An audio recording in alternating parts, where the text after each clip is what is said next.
crazy.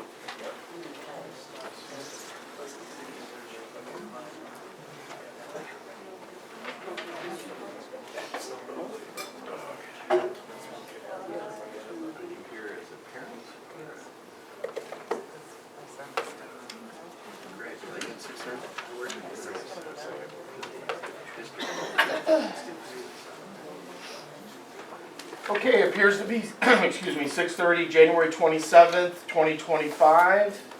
I'm going to call this meeting to order. Roll call, please, Leanne. Luke Wiskowski, Present. Tim Tarja, Here. Travis Neville, Here. Richard Pilon, Here. Julie Lahila, Here. Matt Larchuk, Here. Deborah Buhner. Eric Hall? Nope. He is not here, I am representing him. Okay. All right, please join me for the Pledge of Allegiance. I pledge allegiance To the flag of the United States of America and to the republic for which it stands, one nation, under God, indivisible, with liberty and justice for all. Tonight is our reorganizational meeting in January, so we'll be electing new members, president, vice president, secretary, treasurer. But before we do that, I need to, if anyone would like to make a motion to nominate me as the temporary chairperson until that is done. I'll make the motion to nominate Spencer as a temporary chair. Supported.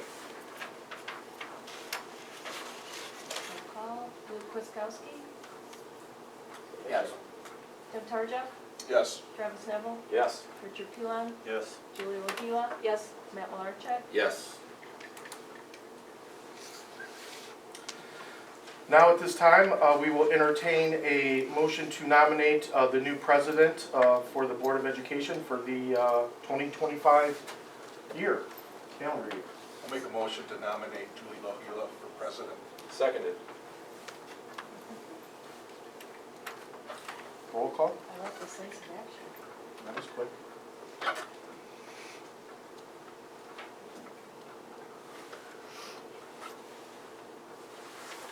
Luke Wiskowski, Yep. Tim Tarja, Yes. Travis Neville, Yes. Richard Pilon, Yes. Julie Lahila, Abstain.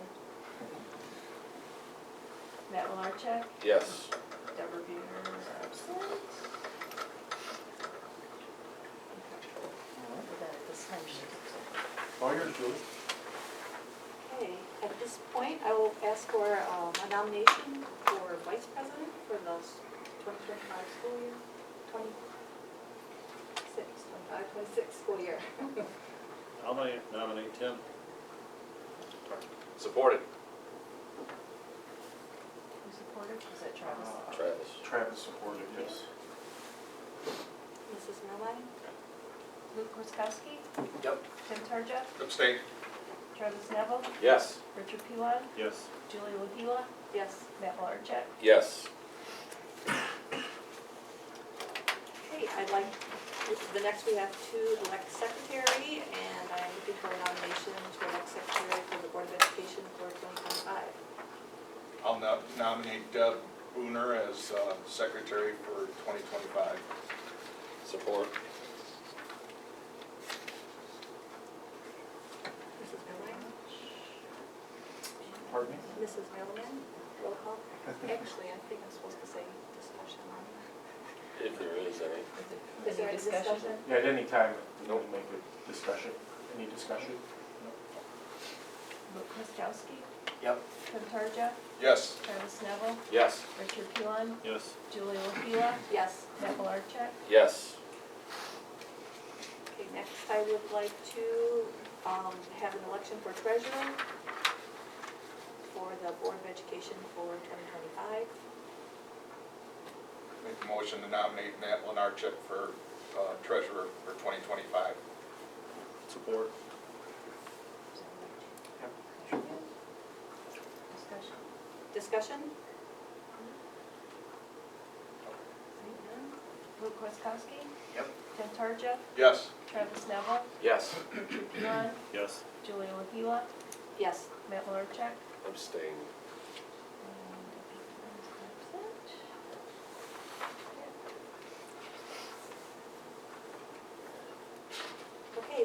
on the agenda is organizational matters. We have A through, I believe, that's A through F to vote on, and I would like a consent motion for all of them. The first one is authorize signatures. It is recommended that the Board of Education authorize the following signatories for the funds listed: general fund, payroll, food service fund, sinking fund, bond fund, contracts, would be the superintendent. Authorized depositories is recommended that the following banks be named for depositories for district funds: Citizens National Bank, MyLab, First Community Bank. Signatories for board minutes. It is recommended that the authorized signatures for the board minutes be board president and board secretary. Legal counsel. It is recommended that True and Law Firm be retained as legal counsel for 2025. Board meeting dates and times. It is recommended that the regular monthly meeting convene at 6:30 p.m. on the fourth Monday of each month as follows, with the exception of March 17th, which is the third week, May 9th because of spring break, May 19th, which is also the third week because of Memorial Day, and Christmas break, December 15th, which would also be the third week. And then bonding. It is recommended that the following positions be included in our bonding insurance policy as they deal with cash in their normal workday: the business manager, athletic director, assistant athletic director, building secretaries, administrative assistant, human resources manager, and any other school employee designated by the superintendent. I'm looking for a motion to adopt the recommendation of agendas items 9 through 9F as one consent motion as presented. I'll make that motion. Supported. Discussion? Who made the motion? Matt, supported by Tim. Was it Travis. Travis? Thank you. Sorry, my ears are plugged, so it's hard for me to hear. It's all right. Luke Kukowski, Yep. Tim Tarja, Yes. Travis Neville, Yes. Richard Pilon, Yes. Julie Wahila. Yes. Matt Malarchuk. Yes.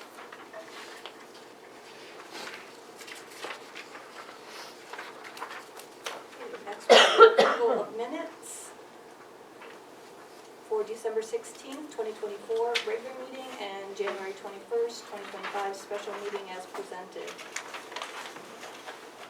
I'll make a motion to approve the minutes for December 16th and January 21st, 2025.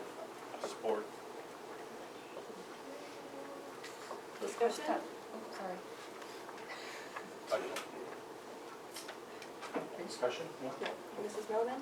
Luke Kwiatkowski, I abstain. Tim Tarja, Yes. Travis Neville, Yes. Richard Pilon, Yes. Julie Wahila, Yes. Matt Malarchuk. Yes.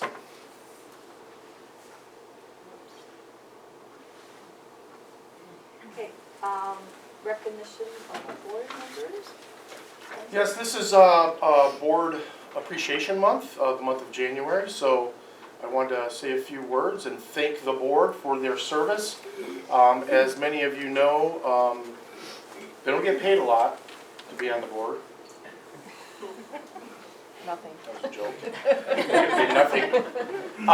But we have created a little certificate here for them that I'd like to hand out personally here in just a moment.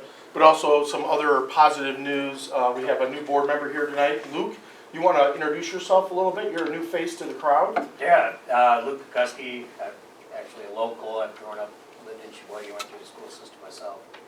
I do have two young children in the school system, 5 and 8. And I look forward to serving on the board here. Thank you. Thank you. Thank you and welcome. We're very excited that you're joining our team. So. Also, some good news. I don't know if some of you've heard. I hope you've heard. This past Saturday night, we had the Chamber of Commerce Award ceremony. We had 2 nominations from our school district. One was Educator of the Year Award. I believe there was 4 total nominees, 2 from Bishop Baraga, 2 from our school district, and Eric Hall was the recipient of Teacher of the Year last Saturday night. So I know Eric's not here today, but just wanted to make sure to mention him and thank him for his service. If you don't know as well, also Eric Hall is retiring, so I believe this is his last year. and deservedly so, Educator of the Year Award recipient as well. One other award, there was a lot of us there on Saturday night, and I want to thank everybody that was able to attend, but the school district as Organization of the Year was nominated with a total of 3 nominees, and as Organization of the Year, Sheboygan Area School District won this nice little piece of hardware. So that was, it was an honor to be nominated, and it was extraordinary to actually win. I thought that was a wonderful sentiment from our business community to support us like that. So, and I also think those that attended, we had a pretty good time. It's a great time. It was a nice event. So, thank you for this. Thank you to Eric Hall, and I'd like to give each one of you a certificate. Also, I don't want to fail to mention, I believe, Jamie, they're out there in the hallway. What do we have? The Mokai room made you guys a poster, and then East Elementary made you the long poster up in the hallway. Yeah, so outside we have some student products, right? One from Mokai and one from the elementary school, is that correct? Correct. All right. So check out their artwork. Thank you, Travis. Thank you.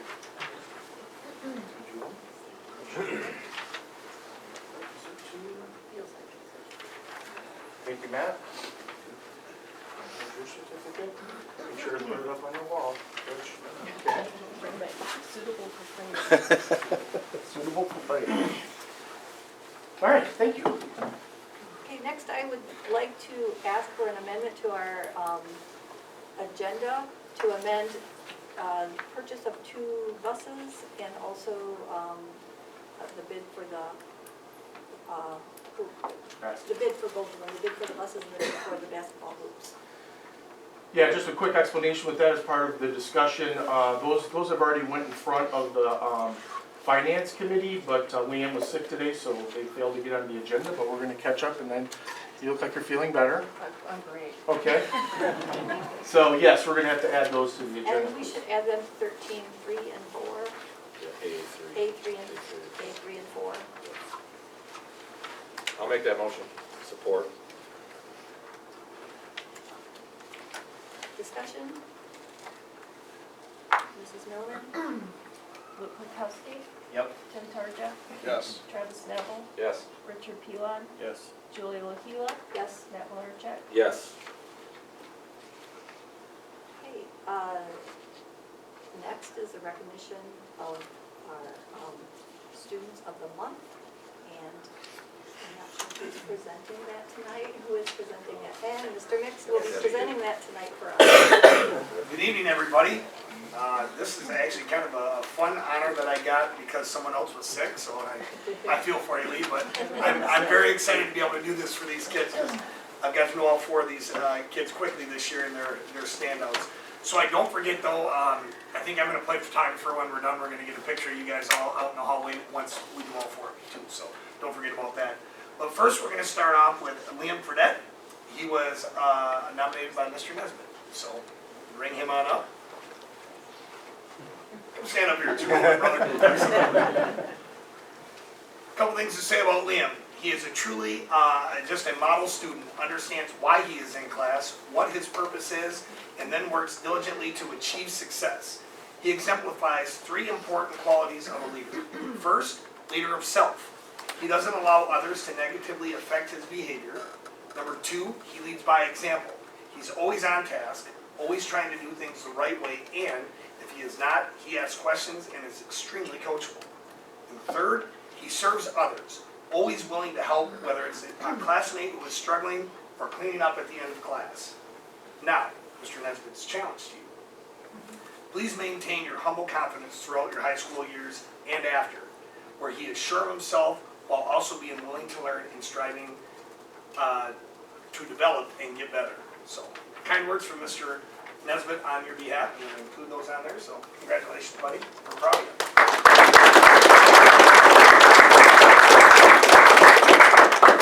Next, we have our sophomore phenom. Come on up here, Chloe Ruck. Many of you guys will recognize Chloe from her athletic success as well, but she's quite the student too. So she was nominated by Miss McLean, Miranda McLean. She said, "It is my pleasure to nominate Chloe Rupp for December Student of the Month. Chloe arrives at class each day ready to learn. Her positive attitude and can-do attitude is contagious. Willing to lend a hand to any classmate, Chloe emulates what it means to be a Sheboygan Chief. It has been a pleasure to get to know Chloe this semester, and I look forward to seeing her grow as a student." Congratulations, Chloe.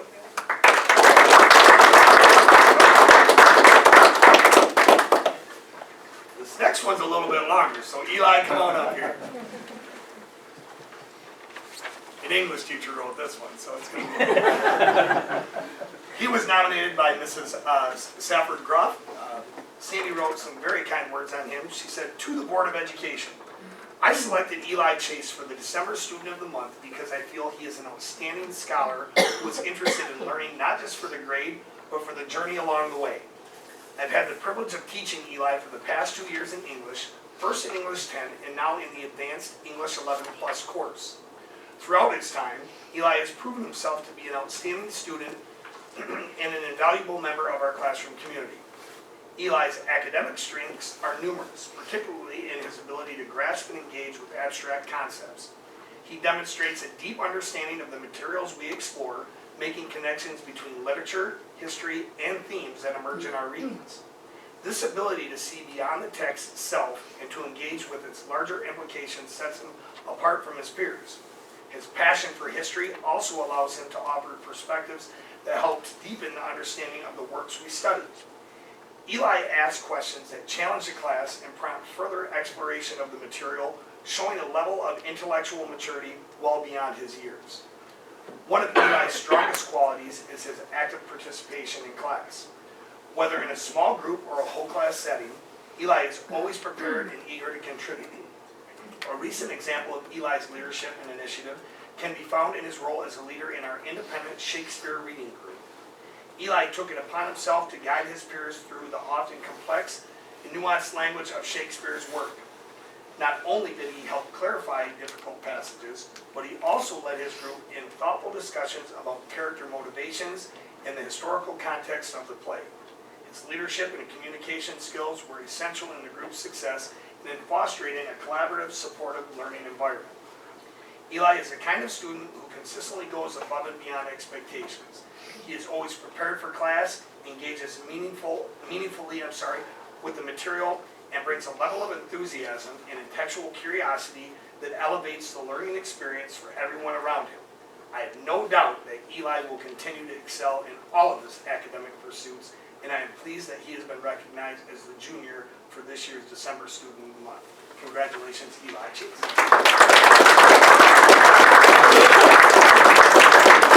And last but not least, we got Big Q. Come on up here, Quincy.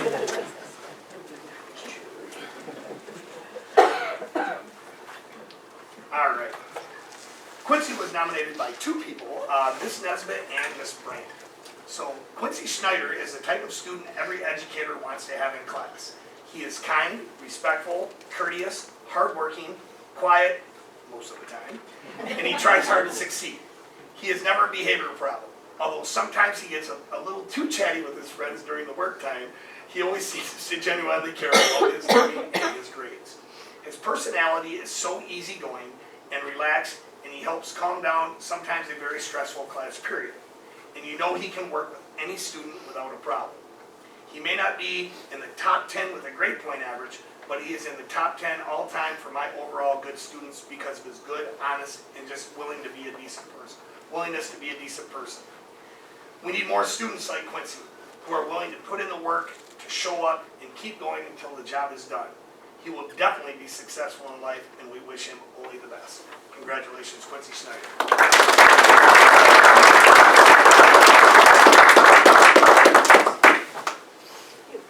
We also have a student, well, Yep. are you gonna go out? Nope, I'm going to go right out of your way as you're talking. We have a student spotlight from Inverness Academy.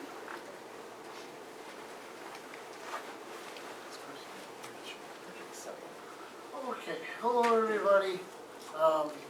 With Inverness Academy, we do student spotlight. For those who don't know, we are an alternative school, so we like to do student spotlight because we like to focus on students who not only may be succeeding academically, but also succeeding on taking on all of the challenges that life throws our way.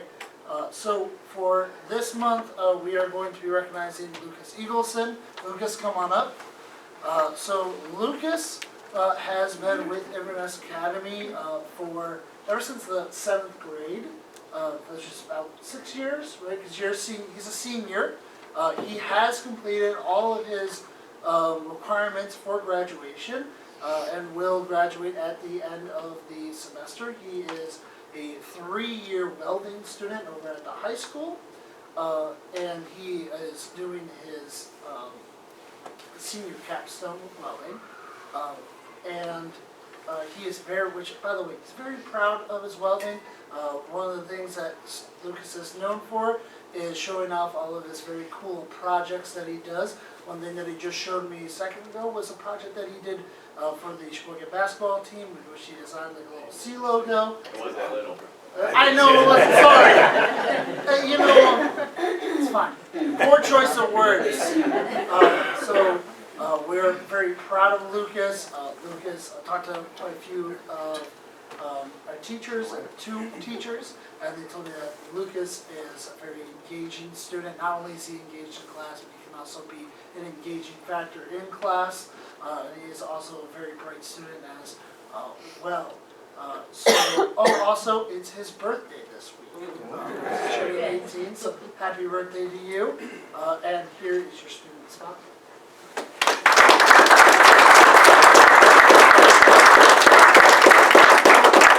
Now, success comes from a great support system that these students also have. So if you're here supporting a student, could you please stand so we can give you recognition? Good job.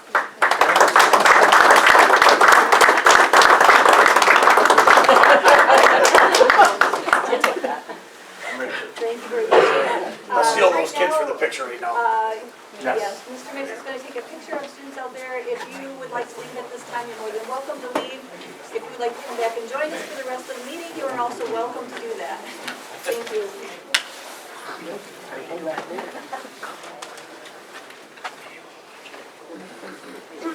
Okay, the next thing on our agenda is the curriculum committee update.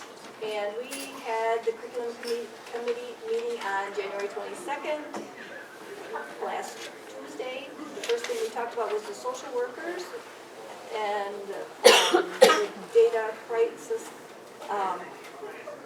contact data that they had. And for board members, I did print out the update, and if the blue links in here, just remember, if you need more information than what I'm giving you right now, then you can just click on those blue links in your email, and then it will bring up more information. The social workers shared their data with the building principals, who then presented the findings to the group. The social workers were actively supporting students in Tier 2 and Tier 3, running peer-to-peer programs and providing assistance to teachers as needed. Notably, it was exciting to see that 73% of students returned to class within 15 minutes, maximizing their instructional time. The next thing the next thing we talked about was EMC update, and that was given by Mr. Mix. Marty emphasized the importance of recruiting for next year and the overall significance of the EMC program. He acknowledged that as this is our first year implementing the program, there have been some growing pains, though nothing too significant. This semester, 3 out of 26 students did not earn credit in one of their 2 classes. We anticipate improvement next semester with closer monitoring of students and progress. Students currently in this program have shared nothing but positive feedback. However, greater parent buy-in is needed to fully realize the financial benefits of the program. The EMC coordinator position may also change next school year due to building reorganization. The program is specifically targeted towards students whom college isn't necessary on their radar, with the transfer agreement being a key factor in their future success. Can I add a couple comments to that, Yes, you Julie? may. I don't know if you guys know much about the EMC program. We did a lot of, Jamie and I did a lot of work last year bringing the EMC program, our early middle college program, to Sheboygan. Sheboygan's never had it before. This is the first year. We have 26 students out of approximately 110 juniors that are essentially taking free dual credit courses as juniors, and they will have the ability to do it as seniors, and they will also have the ability to either go to Alpena Community College or North Central for a free 5th year. And if they follow our track, they can actually get a free associate's degree. So some of our students are really, they're targeting an associate's degree, but also what's very interesting about our program is that we're also putting a track in for CTE.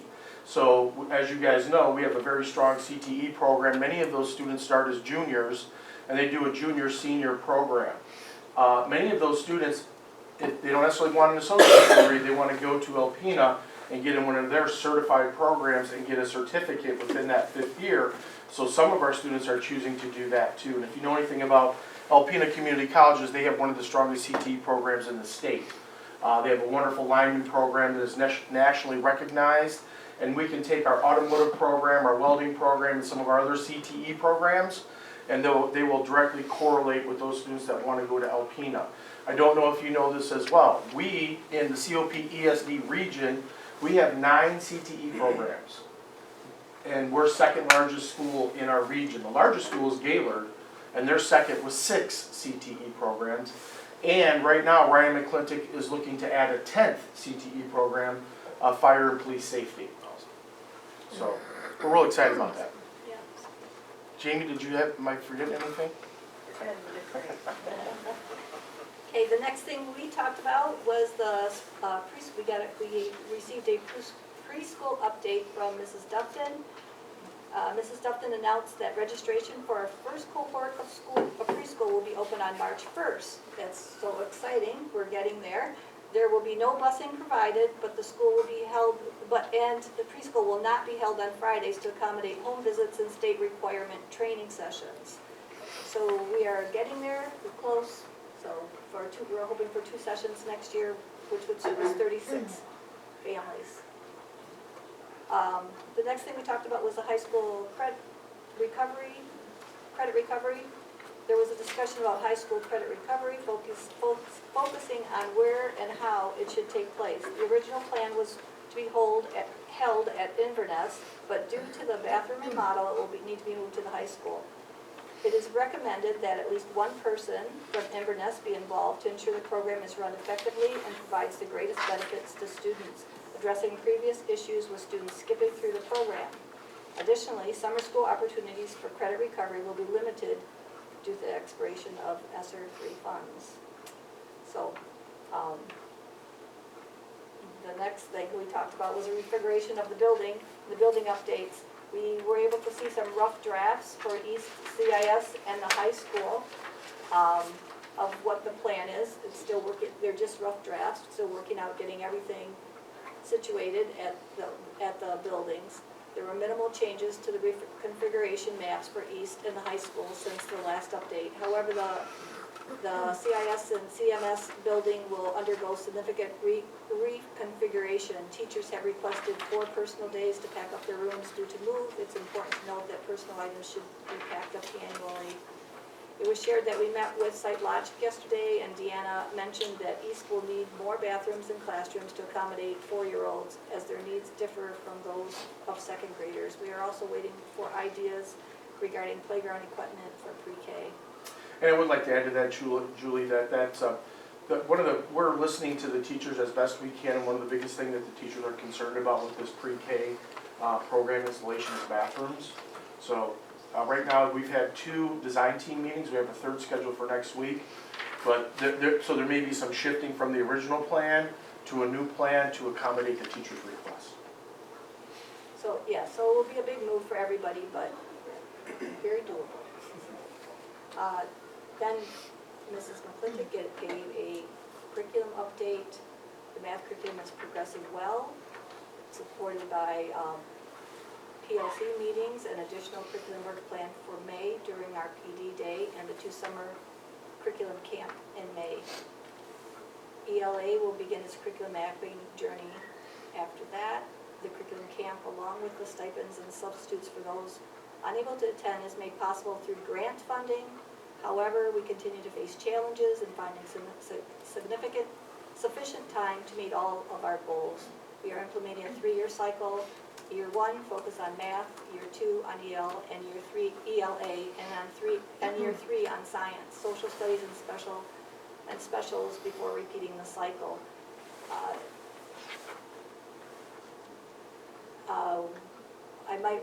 I do want to add that we have been working hard for several years, probably 4, maybe even, probably 4 years, on getting our curriculum maps up on the website so that it is available for parents to look at and see exactly what the curriculum their students are going through. And Jamie is getting everybody really close to that. Math is just about ready to be up there, and that's our final goal, to get it so that it will be there for people to look at when they need to see exactly what their child is doing in class. Want anything, Jamie? That was great. All right, the next thing we did was posting on new hires, and if we haven't hired anybody in the meantime since this meeting, we are looking for, next year, for a premier sub, an art teacher, an elementary teacher, 2 pre-K teachers and 2 aides, high school social worker, maybe, depending on the EMC coordinator position, that may be some combo things going on there. 2 special ed teachers at the high school, assistant principal at the middle or intermediate school, and then also EMC coordinator, early education, special education teacher, and track and volleyball coaches for next, track for this year, I believe, and volleyball for next school year. There was no public comment, and our meeting adjourned. Any questions?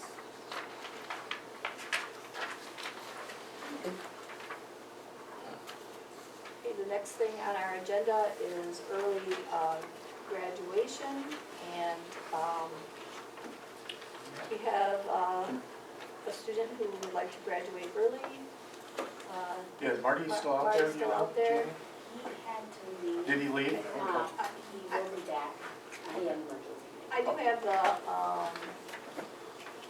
on, I have everything in here, I'll just, that Marty wrote, Okay. says, she has finished her work as a senior and will look to not attend second semester. She is starting into the workforce and attending college this semester and will be back for graduation. She had a conversation that if we can get students to finish early and they can begin their careers, we are in full support. Vanessa met all of the criteria to finish, and she is a great success story for our school. Thanks for all the help with this.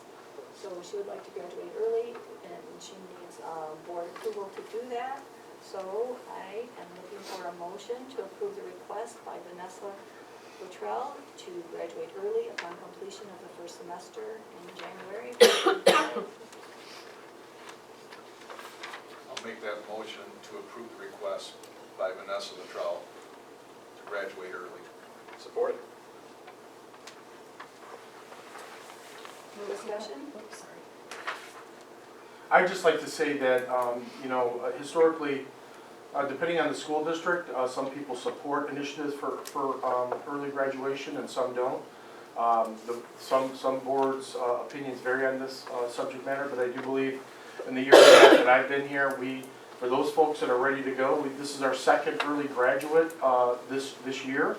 The other early graduate was an individual, if you recall, who was headed off to the Marines.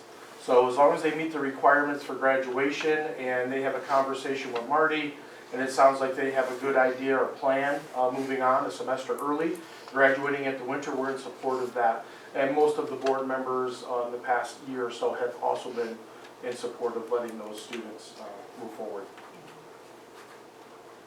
Mrs. Miller? Luke Kupowski, Yep.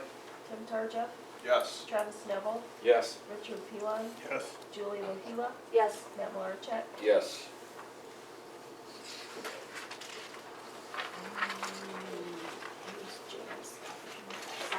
The next thing on the agenda is a federal programs update, and Spencer, are you doing that?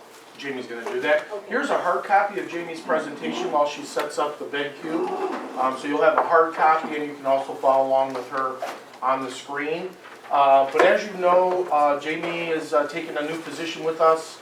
Last year, the board, prior to me being hired, felt that it was very important to bring back this position that was once here.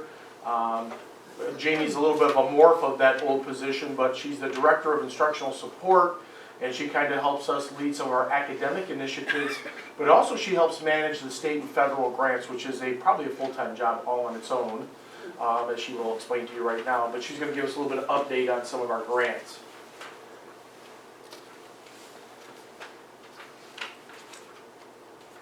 Is there anything else I Hit connection, hit connection. used in my MacBook? There you go, your HDMI, there we go. Should be good.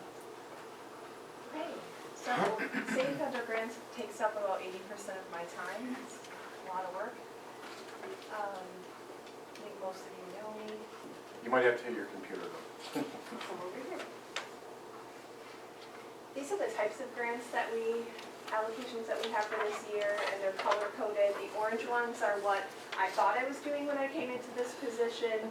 The white ones are all the grants that I've added since I've been in this position.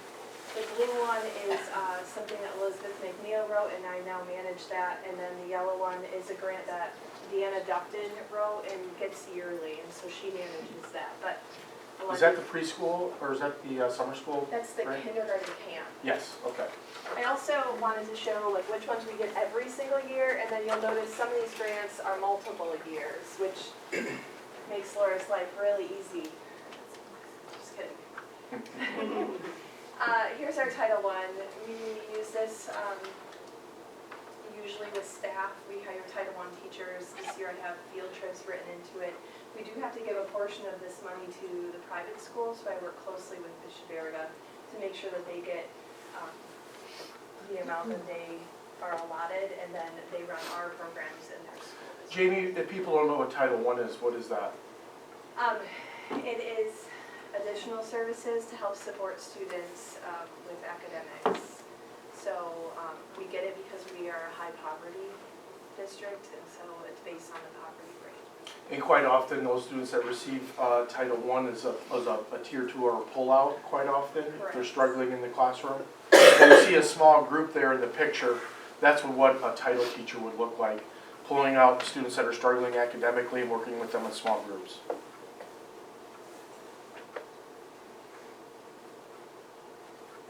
Title II, we use this for professional development. We use conferences, book studies, stipends for teachers to do PD, and that's how we use this money.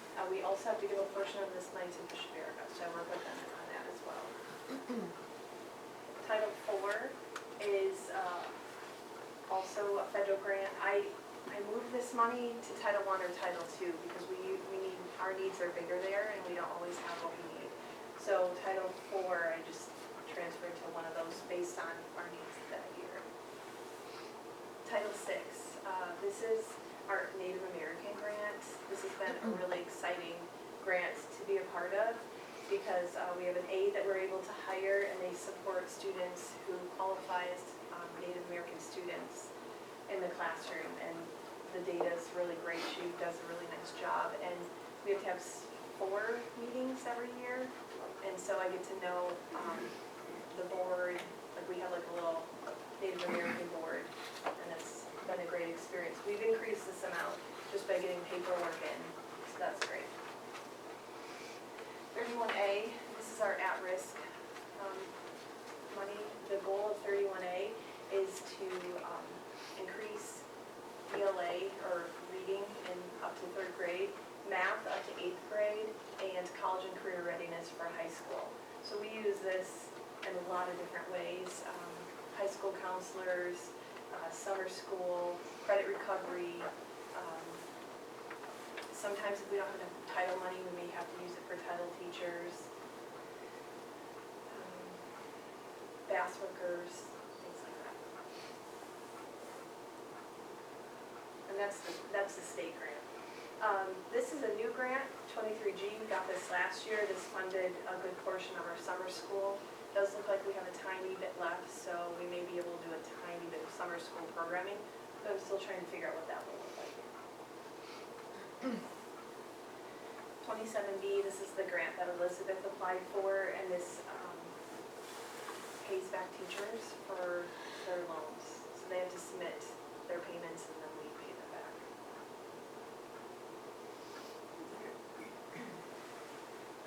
This is, Sounds like you said. I'm just like, this is the grant I applied for. Explain your grant. yeah. The Grow Your Own grant is for teachers that are adding endorsements, especially like a special education endorsement, a master's in special education. There are other areas, but since there's such a need for special education teachers, that is the main population that was approved by the state.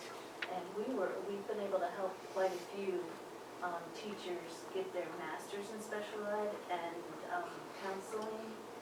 And and a couple of them went through alternative programs to get their special ed endorsement. So, And Grow Your Own is different than Talent Together, correct? Yeah, that's Correct. a whole different thing. So I apologize, that's the one, No, it's while okay. they're doing it, we're paying them, they're Yes. giving us receipts. This is the one where we're looking at their loans, and if they're paying on their loans, then we're paying up to, our region was able to pay up to $200. So if they're making a $500 payment, they're paying $300, we're paying $200. And just so that you know, Talent Together, I don't think you're gonna talk about that, but we have 2 teachers. Talent Together is a state program where teachers actually, we had 2 really good aides last year that wanted to be teachers. We're actually paying them 80% of their salary to be apprentice teachers this year. And then at the end of this year, they'll have while they're still going to school, so you get their school paid and they get paid a wage while they're essentially doing their student teaching, which is a wonderful program. All of that funded by the state. We don't have to pay for any of that. But we're preparing, hopefully, 2 good teachers to enter to the market, and hopefully if we have openings, they can work for us. Yeah. Yes, the state had a big initiative to get teachers because there's such a shortage. That was one route, this is another route, That's there's another other routes as well. I like the Talent Together one because it's less time. 31AA, this is our mental health and school safety grant. We just received extra additional funding for this grant, bringing us up to a new total. Half of it, at least half of it, has to be used on mental health. The rest of it can be used on safety. This is another new grant. This is for ELA. I'm using this for ELA curriculum, ELA stipends, subs, anything to help us get our curriculum started, and the letters initiative. So we're supporting teachers to help them get that foundation instructional practices that are so important for our early readers. Oh, we went too hard. 35J is another professional, sorry. There we go. We were good when we did ESSER 3 and they had money left over, and since we were on the good list, because we did everything we were supposed to, they gave us more money. So that was exciting. What questions does the board have?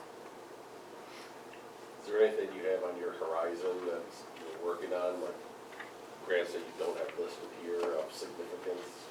There hasn't been many that we can apply for that have come out recently. I think there was one and it wasn't enough to look at. Is there anything falling off here that you yeah. should be concerned about? Let's go back to the chart.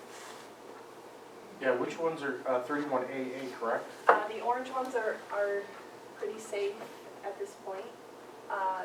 This is a one-time thing, a one-time thing, a one-time thing, a one-time thing, and a one-time thing. So those are new grants. A lot came out last year and we grabbed them. Are they something you can reapply for, or are they just? No, they're, the teacher loan forgiveness is one that's gonna be coming back, but the state is gonna manage it instead of the district. So we're looking for the second round of that. And I'll let teachers know when I see it come out. Is the 23G, is that what you used to fund a lot of those programs last year at the summer, like the camps? The summer camps. Did it fund the summer school and the camp, or both? Yeah, ESSER 3 and this. Okay. And I have a little bit left of this, so I'm trying to figure out where we can use it and how far. Yeah, if you recall, last summer we offered a lot of stuff in regards to summer camps. We're not going to be able to offer as much this summer because ESSER 3 is gone. officially gone. I think the last bit we used was at the end of this last summer. And most of it which was to support summer school. We really offered a lot of really cool stuff. Camps, middle school camps and all kinds of cool stuff. Because we wanted to spend that money. That was a grant. If you didn't spend it, you lost it. So we spent all of it, but it's gone. That Christmas money is gone. And the ESSER grant, if you recall, was based on the COVID situation. And we received almost was it 6 million, Laura? How much money? Yeah, close to $6 million were received over the span of COVID and a little post-COVID. So 3 to 4 years. And when we get into some financial stuff that we'll be talking about soon, the good thing about that is that allowed us to build up our surplus. But that ESSER grant, which a lot of people, a lot of people did a lot of really cool stuff with it, but it's gone. And at public comment, I'll take questions from the audience, because I have to do that.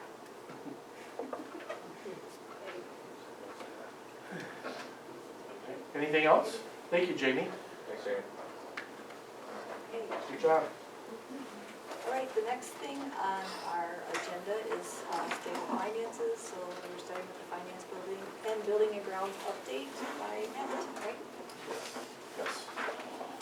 Okay, we had Bob Grover came in, talked to us as a consultant. He was a former superintendent from, I believe, Chippewa Hills. Our board member Deb recommended that we contact him.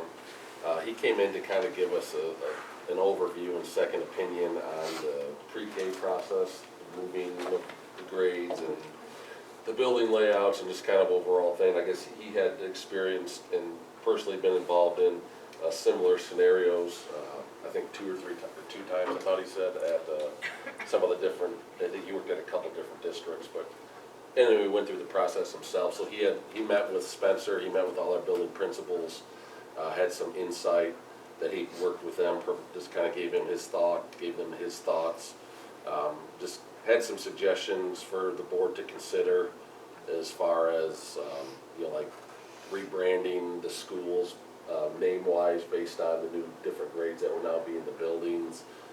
Just had some other advice, I believe. I don't know did the presentation get sent out to everybody yet or not? If it hasn't, it will be.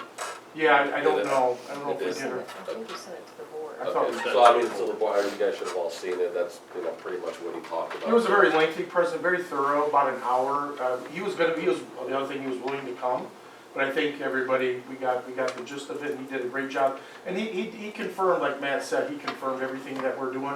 We wanted to bring in a second opinion. We wanted to bring in, there's sometimes when you're in the middle of a process like this, maybe you miss something. But he has been involved in these types of renovations and reorganization projects in the past. And we just want to have him come in and say, hey, are we missing something? And we're very happy to report that he confirmed that if it was me and I was a superintendent and I was working with the board, I would be doing exactly the same thing. So it was a good confirmation. So, yeah, I mean, if you guys want more details, we can get you Bob's email if you want to have a conversation with him or talk to him. He said he'd be more than willing to talk to any board member who has any questions or anything about what he saw or what he did while he was here. We had, then after that, we had Steve just give us kind of a rundown on what he has going on. We have the buses later on the agenda. Steve kind of talked to us about that. There was 3 quotes. Steve's asking us to approve the quote that it is a little higher than the other 2. However, the quote he's asking us to approve would maintain all our buses the same brand. The other 2 businesses sold different kinds of buses than we have. So from kind of a parts and maintenance perspective, it makes it easier having all the same type of bus. Also, any work done to those buses from the other 2 would have to get sent down to Grand Rapids. We'd have to drive the bus down to Grand Rapids or Holland versus sending it to Gaylord, where they can maintain our current buses now. So I think, so he's asking us to go with Midwest. Okay. When we get to it. But that's the reason why. So I think up front, paying a little bit more overall, probably gonna save us a lot of money down the road, having to maintain and service the buses. So that was that. And the bills will be paid for out of the bond funds, which we had, I believe, like 900,000 allocated for buses, I think, over the next 3 or 4 years to purchase new buses, so that's where those will get paid out of. We had the track, I know SiteLogic's still working on the track, I think they want to do some soil samples, but looking to get that done probably in the fall of next year is when they think they'll be able to get a company to come up here and do that. I think we're also going to try to replace or redo the tennis courts out in front of the middle school as well at that time. Potentially the same company could do both if it works out. And also, man, just real quick, fall, looks like fall's gonna be the track replacement, which would require us to have to move the home soccer games, which we're already working on a plan for that, if indeed that's the time that, right now, SiteLogic believes that's probably the only time we're gonna have to get companies to come in, is gonna be the fall. So just be prepared. Jason Friday's already looking into some other alternative sites if we do have to move home soccer games next fall. We had the walkway, talked about having that covered walkway out of the middle school up to the parent pickup line. I think SiteLogic's working on getting a quote on, I think it's 275 feet of walkway, so more to come on that in the future. I think they have some, I think they're going to design too. Forklifts, I think Steve's looking into buying a used forklift. As you guys know, we talked about forklifts the last time. Steve's, I think, current forklift is about 40 or 45 years old, or maybe even older than that. So it's like kind of on its last leg. He looked at new ones, looked at used ones. I think he can get a certified used one for kind of substantially less, so that's what he said he wanted to go with, and I think he's going to try to do that at kind of at the start of next year, next fiscal year, which would be around July, I think is when he was going to look to make that purchase. We have talked about new basketball hoops at the high school. Those we have, you guys see the bid here for $53,500. I think Jason is asking to add on the additional $3,500 for the backboards to light up. They light up red like when the clock goes out, is what he's asking for on that. And that potentially could be done over spring break, them coming in. And they're gonna replace them, and they're also gonna, the side hoops, they're gonna tilt, they're gonna move from being on the end to the sides. And also those 4 side hoops will be able to be lowered for when we have our young kids in there to be able to electronic. Right now we have these stupid little keys, and I think Jason and maybe a janitor are the only ones left with them to move the baskets up and down. So it'll be like a little touchpad that you can operate them with, so anybody can move them up and down that's in there that has access to it. Playground equipment, I think Steve's got some examples of some pre-K stuff. He's working with Deanna to get some over at East this summer. Bus driver lawsuit, as you guys know, Marlon Lowry has filed numerous lawsuits against the school district for various unemployment issues and other things that have always come back with no merit to him. I think he has another one going on, so that continues to cost the district money. So we just wanted everybody to be aware that that has not gone away and is still going on.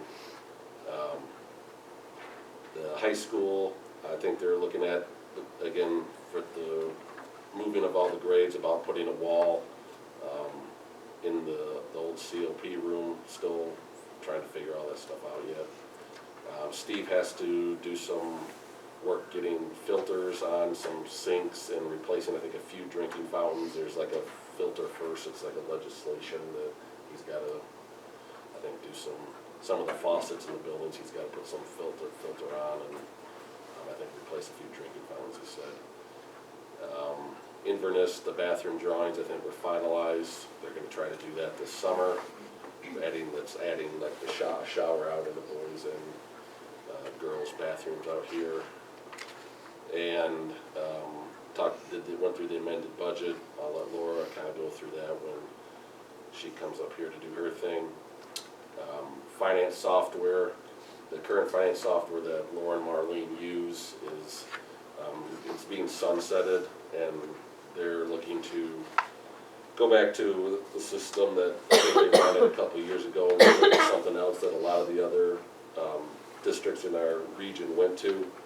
But they're proposing using one that's more user-friendly and I think easier for, I think more cost-effective for them to use. That's not so cumbersome of a system like what they have now. And we went over the job postings, which we already just talked about, and talked about Spencer's contract, which we have on here. We'll talk about that as a group, I guess. And I think that's pretty much it. Questions for Matt? Just want to add real quick on contracts. We have over, is it 11 contracts, Marlene? So we've since I've been here for a year and a half, I believe we've settled 8 contracts so far. The teacher's contract, I believe, is halfway through a 3-year, right, Heather? So that'll be coming around again soon. Also, I've been talking with Marty and some of the administrators. Your guys' contract is coming up. We'll probably start meeting in the spring pretty soon to start working on that. And what am I missing, Marlene? Ours. Oh, you guys get to get, oh, do we have to do yours too? Okay, all right. I can write something down. She has suggestions. Yeah, I'm sure she does. Okay, all right, the next thing, we need a motion to approve the bid from CAS Special Flooring for work on the high school gym floor in the amount of $34,400. Can I want to make sure that 34. Yeah, we have to adjust Yeah. that, because there's some, They said something about 8,000 for additional stuff, and 41,700 for the logos. yeah, I think That there's was the a, base amount, was Yeah. 34,400, I think I got the email. which is what I was The told to base put on there. amount, so Steve can contact the company and get us booked, and then I think at the next building and grounds meeting, we're gonna talk about the add-ons.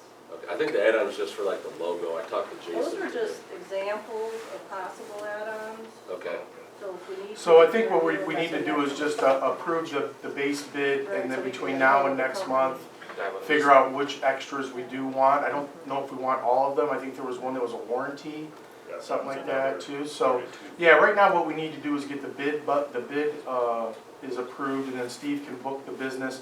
And then at the next building and grounds meeting, we can talk about any add-ons we might want to, and then get approved at the next board meeting. Do we need to describe it in the motion as a base bid, so that, Well, all we ideally, and correct me if I'm wrong, Laura, when we bid, we ask for certain things. The specs of the bid are in the newspaper. Companies that come in and bid, that's what we're looking for, the cost of that. So when I say base bid, that's for what we ask for the work to be done. But what we are finding, like for example with the floor, we want to get it repainted. What we also discovered is that there's nails coming out of the floor, and we're going to have some boards replaced. That's going to be an extra. That was something we didn't anticipate. So all the bids are base bids. The extras are extras that need to be talked about later. so come back? we did have 2 bids, and one was like $100,000 more than this one here that we're Yes, asking to be. by the way. I don't That was a understand. little Just shocking, FYI. but Yeah, wow, okay. Okay, so I'm looking for a motion to approve the bid from CAS Special Flooring for work on the high school gym floor in the amount of $34,400. I'll make that motion. Support? Discussion? Ms. Millman? Sorry, just said. You can just say the Deanne? Luke Kwiatkowski? Oops, sorry, might be a too soft. Luke Kwiatkowski? Yep. Tim Tarjeff? Yes. Travis Neville? Yes. Richard Pilon? Yes. Julie Wakila? Yes. Matt Malarchuk? Yes. Okay, I also am about adding the bid for new buses from Midwest Transit for 100, Oh, no, no, that's not the total. that's not the total. No, it's on the last page. You want to do it for 2 buses? Yeah, it's 2 buses. It's 2 buses, okay. That's, And I would like to add while we have a second is Steve's done a really nice job in cycling the buses out. So we're getting 2 every couple of years so that we continue to have new buses and cycle out old buses. So he's done a really good job doing that too. And, Matt, do you have anything else to add about the buses except for what it's already? Did you have anything you wanted to add, Steve, about the buses that you're recommending, that we approved tonight? No, I just, like Matt said, I know the other ones are cheaper, but they're brands we never had. Like if you, most of the buses you see in Northern Michigan are obviously all internationals because it's they're dealers in Gaylord. We have all the diagnostic equipment that's, it's really costly every year. It's about $3,000 for the engine, about $2,500 for the transmission. So we already have that for our buses, our current buses. And 90% of the parts from our 2016 buses can be used on the 2025s. Wow, that's awesome. So that's really Oh, that's good. nice. So it might be a little bit more money on the paper, but in the long run, it's going to save the district money. And we have, so that you guys know, I think we have 17 buses, is that correct? Yes. 4 backups, 13 that are used for routes? Correct. So these 2 new buses will be cycled in, the oldest buses will be cycled out. Some of them kept for parts, but also we've talked about taking one of them and turning that into an athletic bus, correct? That's correct. I mean, I know Grayling, if you've seen their football bus, sports bus, it's painted green, has buttons on it. Calcasas does the same thing. So there's a company in Traverse City that does that. I contacted them, they just want the, so I'm working with Jason Friday to get some logos together so I can send to them and get a price. It's a vinyl wrap. The final wrap, yes. On these new buses too, Steve, they have air conditioning too on them. Yes, they come stock with air conditioning. So that's nice, Yeah. it's a feature to have.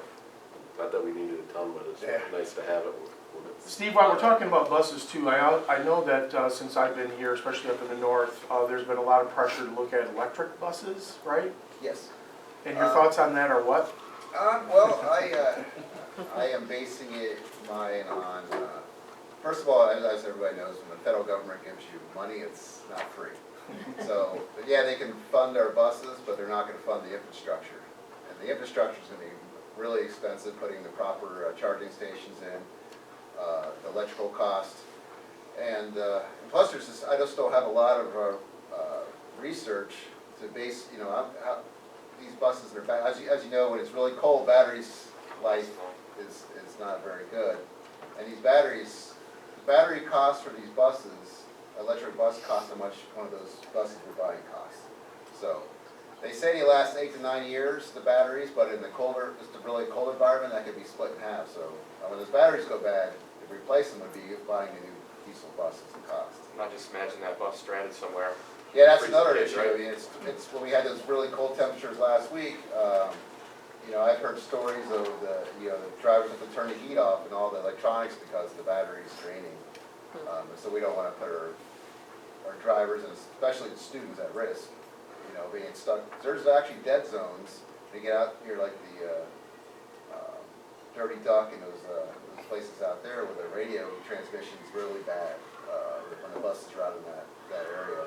So, and the cell phone coverage is bad too. So if we had a bus break down, when I have comms, so we have a battery, you're not going to have radio comms. So depend on the cell phone, and the service out there is kind of iffy too. So I think right now, until it's going to improve, but right now I just don't. I mean, a lot of people base it on emotions. It's a little early to put a lot of facts, trust and, in I think electric we should buses wait right on now, until yeah. technology improves. All right, The thank you. prices drop. Okay, so I'm looking for a motion to purchase 2 buses for Midwest Transit in the amount of $296,436. I'll make that motion. Support. There it is, go ahead. Got it. Rich was first to market. Any more questions or discussion? It's Richard time. Leanne? Luke Kukowski, Yep. Tim Tarja, Yes. Travis Neville, Yes. Richard Tulin, Yes. Julie Lahila, Yes. Matt Wojcik. Yes. Okay. We are also looking for a motion to accept the bid for basketball hoops from Common Carter Site Development Contractor,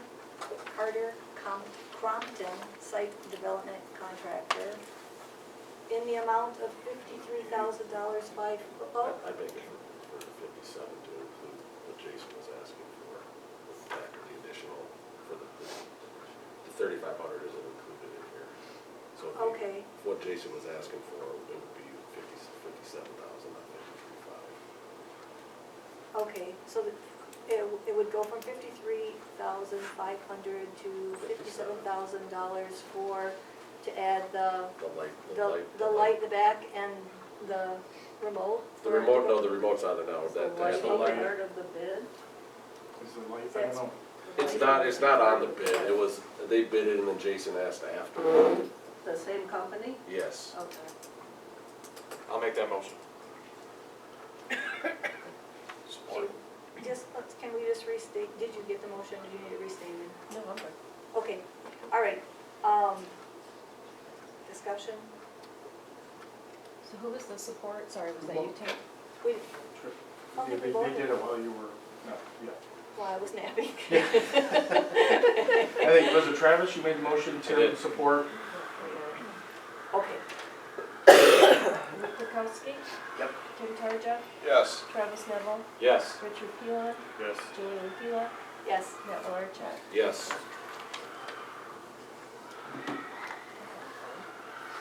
okay. The next thing on our agenda is the superintendent contract. Someone from the negotiating team, could you go through that for us? Yeah, you just want me to go through what we talked about, Spencer? Sure, yeah. Okay. So, as everybody may or may not know, Spencer's in No. a year and a half of a 3-year contract. Oh, no, we have to leave the door open because it's an open meeting, even though it's noisy out there, yeah. So he's in a year and a half of his 3 years. We wanted to kind of get in front of it a little bit. As everybody may or may not know, Spencer got a highly effective rating last year in his first year here. So we went through his contract. He had a few things he asked for.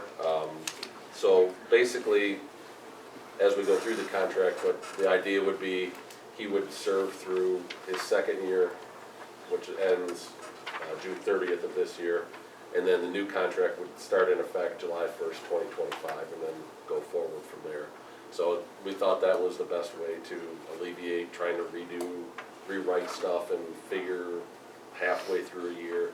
He was okay with it, the board members there were okay with it, so that's the proposal, is starting the contract that you guys were all emailed, that will take effect July 1st, 2025. Really the only changes were, it would be a 3-year contract from where it is now. He can earn an evergreen contract, what it's called, or basically he can earn a additional year every time he gets an effective rating, which is the highest rating he can get when the board does his evaluation. So if he doesn't get an effective rating, he would not earn another year, and his contract would just continue on for 3 years till it's done. So that would be one change. The other change is this, his salary increase would be tied into what the teacher's contract is. So I think right now it's 3.5% for this year. So whatever their annual raise is, that's what his annual raise would be. And then he asked that we reimburse him, I think it's up to 9 credits for finishing out his doctoral degree. And we have something in there too where if he leaves within a year, he's got to pay us back, and then after 2 years, he would no longer have to repay the district for any college courses paid. And he's got I think, whatever it is, a B, I think, there's certain requirements for him getting reimbursed. And he gets the Horizons Leadership Academy that he's doing now, it counts for 18 credits towards that. So something the board already approved him to be a part of. So this kind of will finish that out for his doctorate. So those were kind of, I think, the only real changes to what we had from before till now. And that would take him, so I think the point is of asking to approve it today versus waiting is just to let him know where the board stands. So obviously he has to let us know if he's going to interview for jobs, but you know, I think everybody's been pretty happy with the job that he's done, and so I don't see why we would want to allow him to go through that. Yes, So, I don't think so. And I really don't care to interview again. I'm getting kind of old, as some of you might know.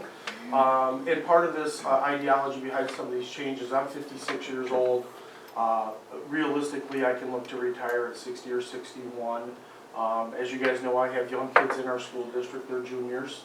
So they have another year here and they're gonna go off to college. But also in regards to my Michigan pension, I won't be able to access that till I'm 61. So, and I'd like to retire from Sheboygan. I think things are going well. Everybody's been, you know, great to work with. This has been really a fantastic run. Saturday night was a great example of organizational, you know, of the year and my second year. And it just seems like things are going well, and I'd like to keep them rolling.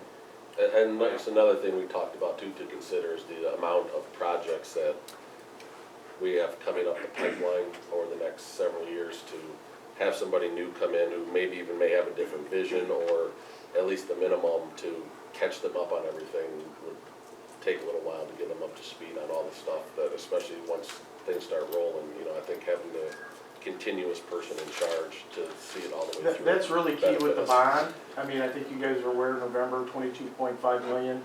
It's 2 series. The second series won't come to a conclusion until about 6-7 years from now.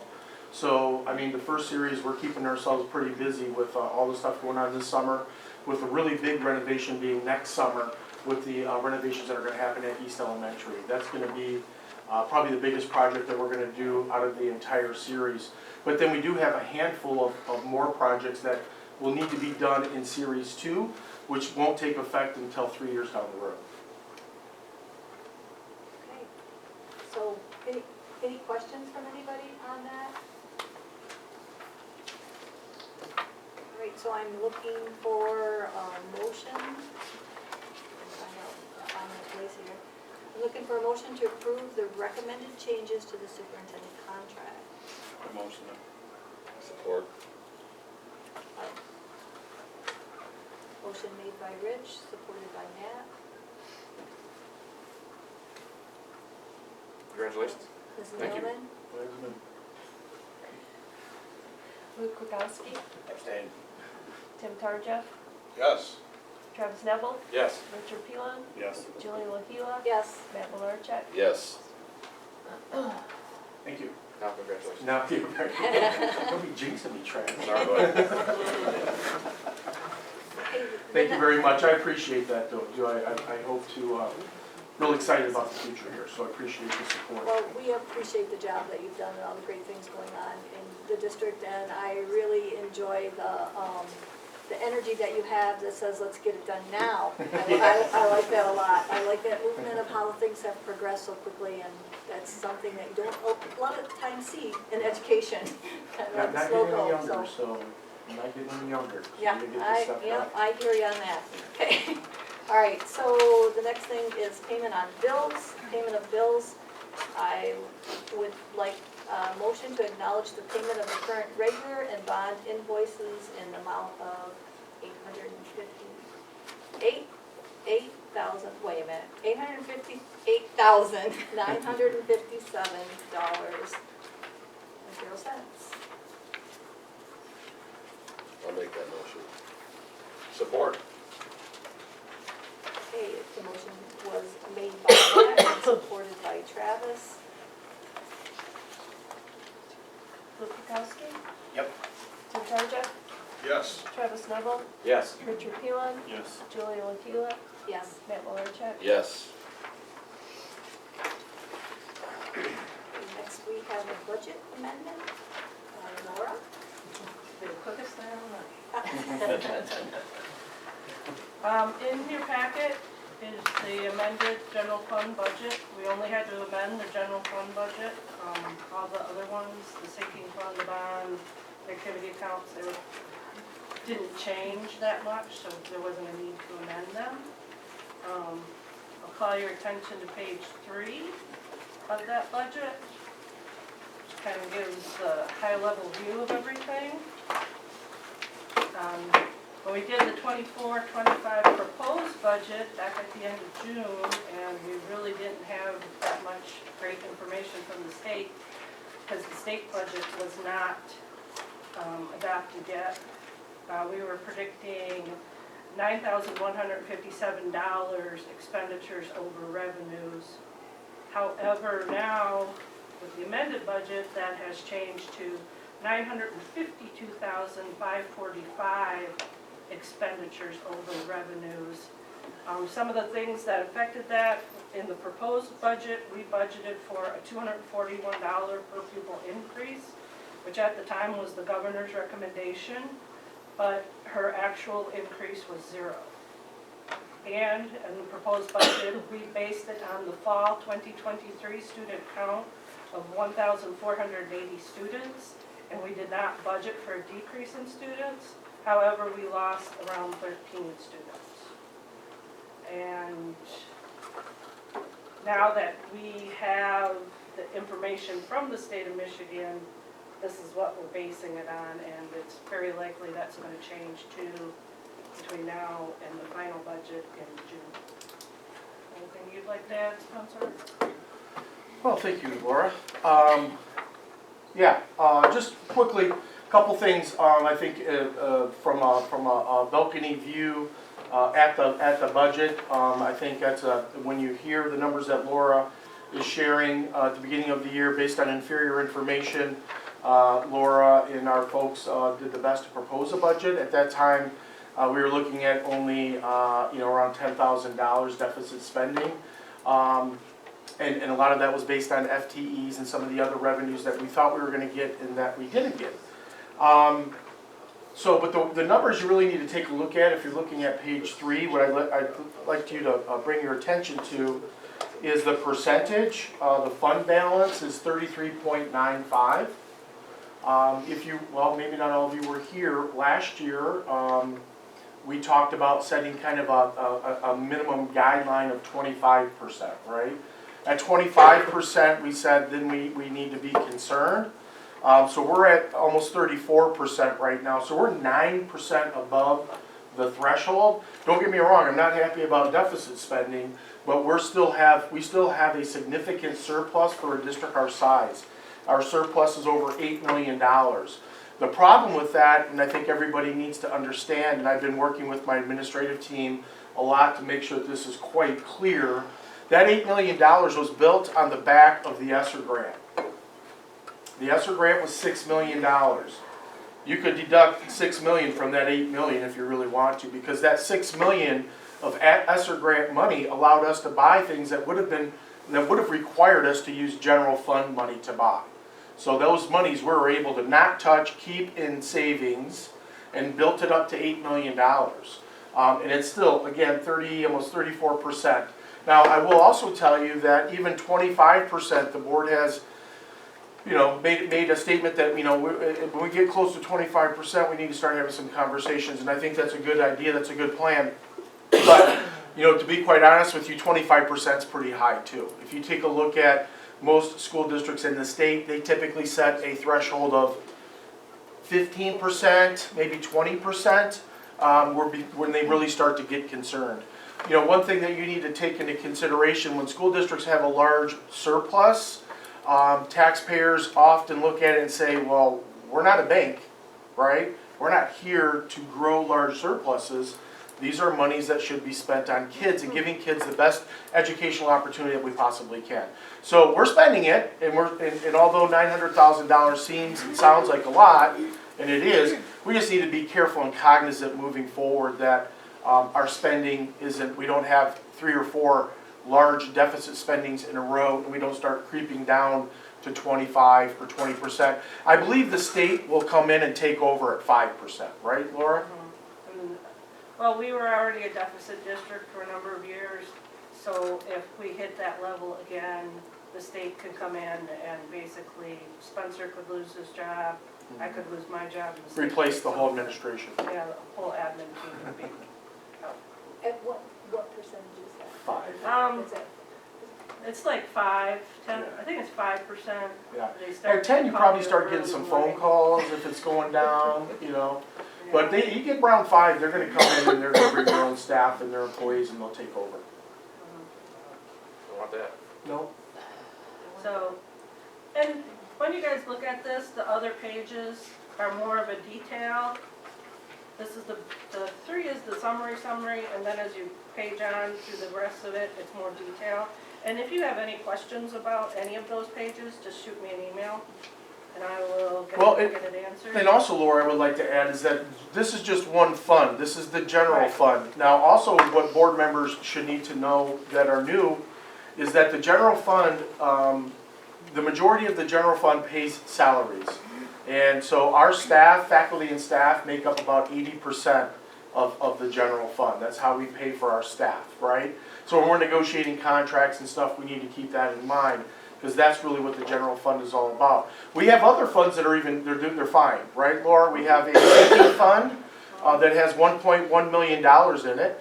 We now have a bond fund that you guys know just back in November. We got $22.5 million coming in a bond fund that, the good thing about that is those projects that you guys were all involved with in picking out the scope of the bond, those were projects that maybe we might have had to pay with the general fund if that bond didn't pass.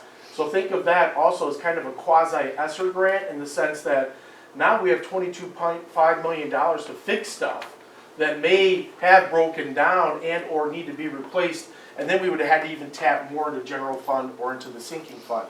So those are good things. The sinking fund balance is good, and the bond fund balance is great. Anything else, Laura? I don't think so. Just on your last column there for the amended budget for the expenditures, is that based on like July 1 through December current expenditures? Through what?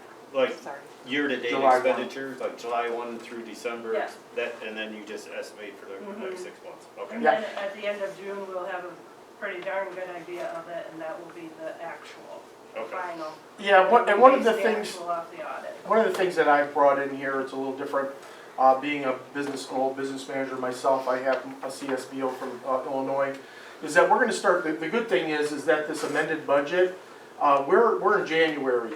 I tell my building principals by March, if you didn't need it, we're not buying it, right? So we're gonna start ramping that budget down pretty soon. So as far as, usually expenses for a school district are front-loaded, they're at the beginning of the school year. Teachers buy their supplies, you get your furniture, you do whatever you need to do. By March, we're starting to look at next year. And right now, we're even talking about, if we don't need it this year, we can still order it, but we're not paying for it until July 1, which would be the next fiscal budget. So I don't think we're gonna see a lot of variation or fluctuation from this point. Something really Right. unexpected happened, and hopefully that doesn't happen. Right. All right, thank you, Laura. Thanks.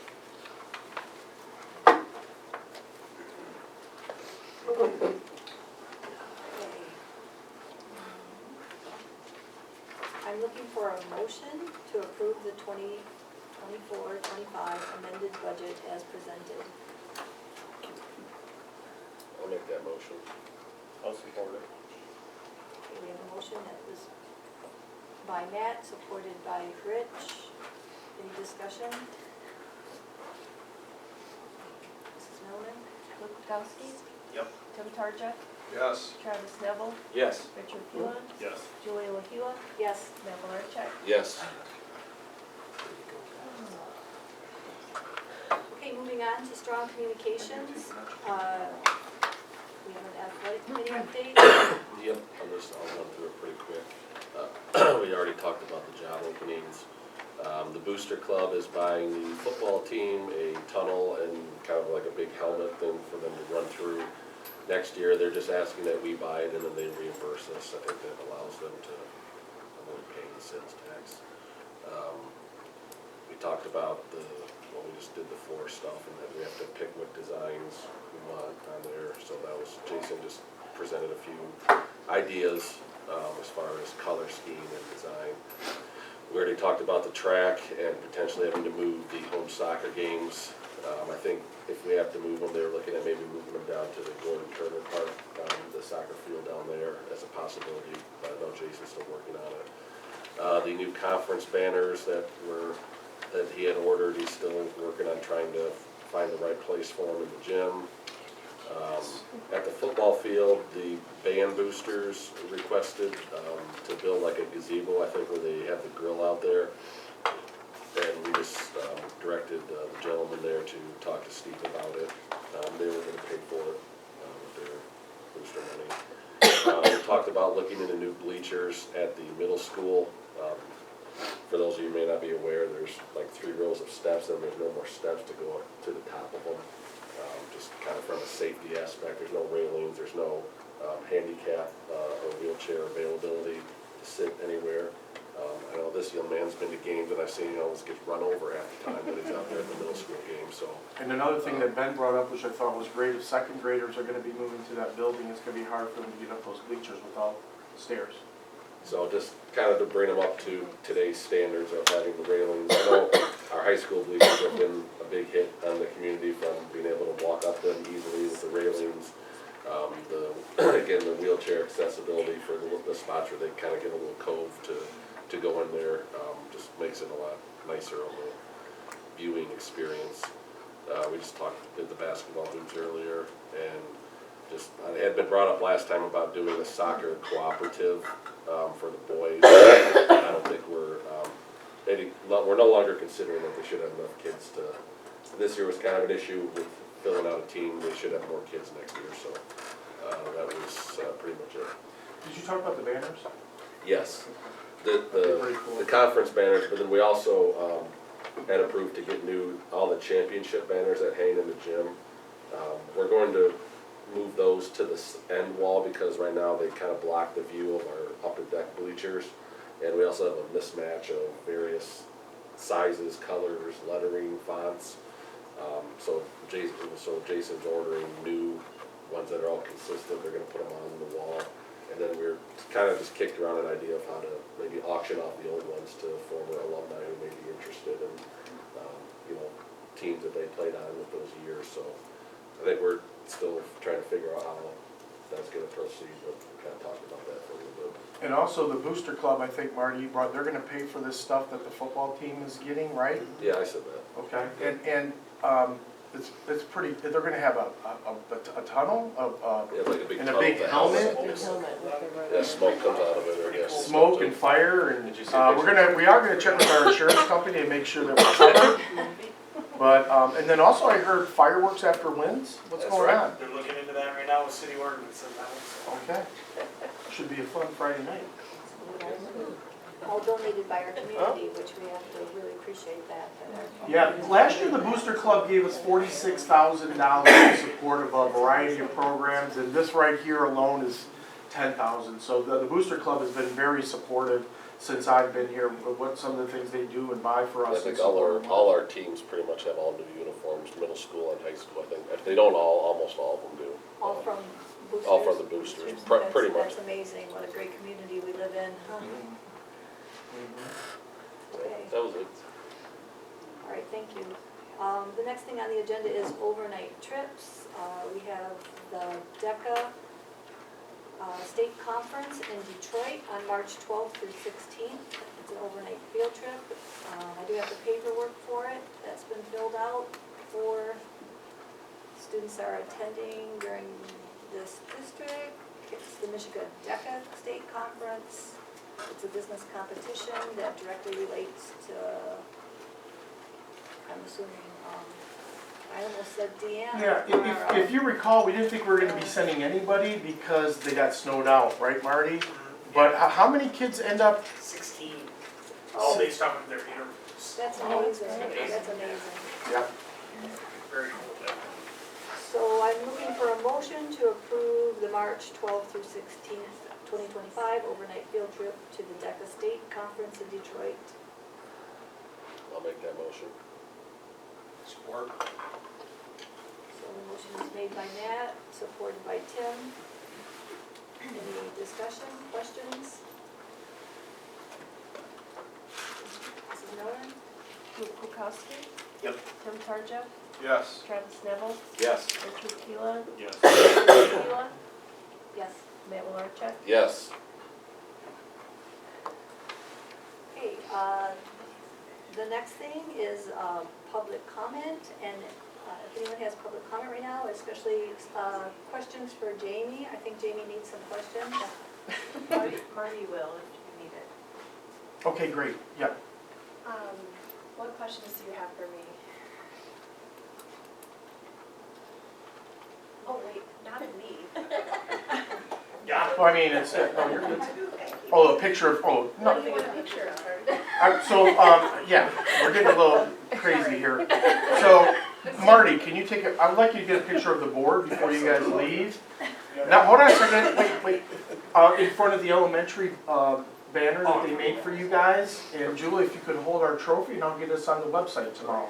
Also, I'd like to introduce people that are new to the board. So that picture, along with the awards, I'll kind of send out a couple blasts via Aptigee so that they can see our new faces and new recognition. How's that sound? But we'll do that at the end. So, anybody have any questions for Jamie about our federal grants presentation? Seeing none, thank you. I was waiting for that. Okay, any other public comment? Seeing no public comment, I need a motion to adjourn. I'll make that motion. Support it. All those in favor? Aye. Okay, now take a little break, but if we could meet out front, Marty, can you take that picture? And then we can be on our way. Steve, what are the roads looking like? Have you talked to the road commissioner? I've talked to them, yeah, they were a little sporty, Yeah, but. but it's supposed to stop snowing, right? Okay. 7:59. Yeah, well, as long as they stop, and we can clear them overnight, it's fine. It's just when the snow comes down late at